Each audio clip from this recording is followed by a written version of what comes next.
Hi and welcome everyone to this video. Unfortunately, my mic hasn't captured anything in the first minute, but basically all that I've said was that I have to bring back the Scirocco to the shed again to replace the aftermarket injector with a genuine OEM one and to clean up the intake valves as good as possible, so I hopefully have a perfectly running engine after that. Okay, so I directly found the problem for the boost pressure and it was completely my fault because as you can see, I don't know if the camera is focusing. Yeah, right there.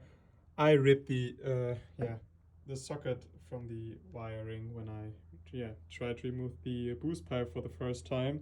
Would you please focus? Yeah, so this will be a very tedious job to somehow fill that back in because there's absolutely no room to work for. Okay, so we are back at it again. At least I'm very surprised on how fast I managed to undo the intake manifold this time. Took me around an hour. First time I did it took me around... No, you don't want to know how long it took me. But it seems like this wasn't clean enough. So I will just go on to put the cylinder number 2 on TDC.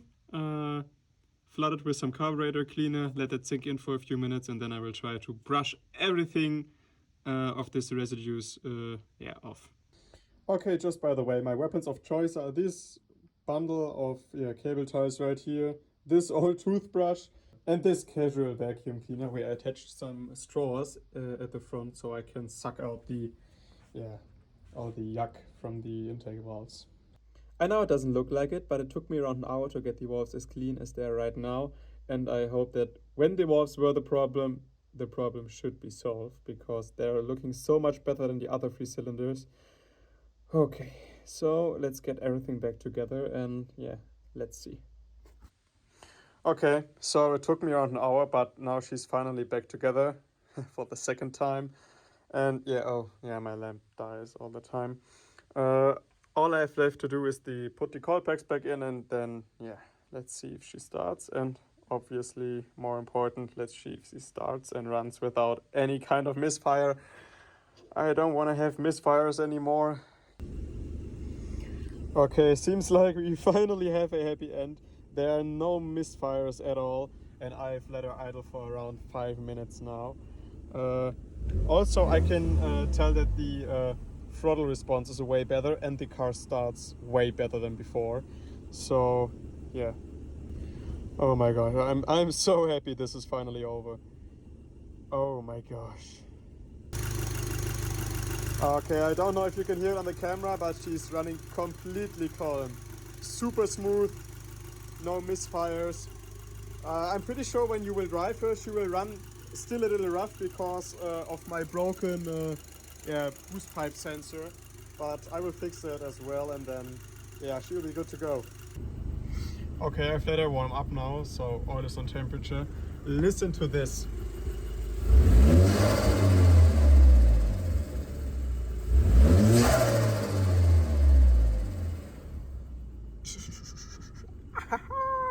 Oh, I'm so happy she's finally running.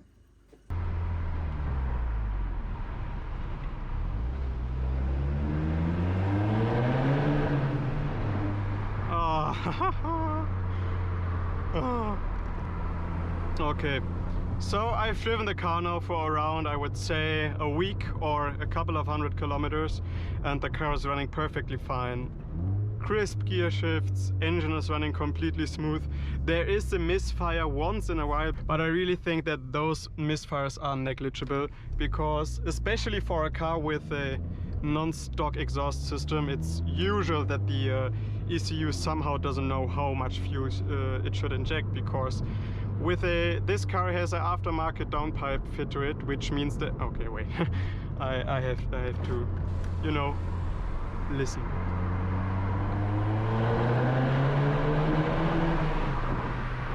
Oh, this is wonderful. Where was I? The car has an aftermarket downpipe fitted to it, which means that the exhaust pressure isn't the same as the stock one, and that confuses the ECU sometimes, but it's so little that basically negligible. I would say it's 1 misfire per minute. Definitely not unusual, and I can deal with it. The car itself, it feels, as I've told you in one of the last videos, perfectly fine to drive. Everything else is working perfect, crisp gear shifts, yeah, engine is running smoothly, clutch feels good. The suspension is a bit hard from my opinion, but yeah, it could be personal preference, or that just I have very bad streets where I live. Yeah.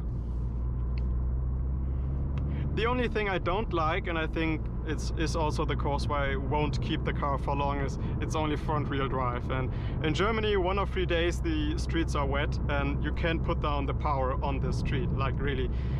When it's wet and you're, for example, driving uphill, it's possible to, yeah, have wheel spin in 4th gear, which is, I just don't like it. I would prefer, with this amount of power and torque, I would prefer a 4-wheel drive system for personal use. But again, this could be a personal preference. But yeah, so all in all, project is done. Thank you very much for watching. I will also make a, yeah, like POV driving video, but not these small ones that you know from my channel. I will do one big driving video with Autobahn top speed, with yeah, acceleration stuff and just general driving. But yeah, this will be in another video. Okay, so thank you very much for watching, and yeah, hopefully see you with the next project car, or yeah, if I will do any tuning to it, I will show you. But yeah, I guess the car is project-wise finished.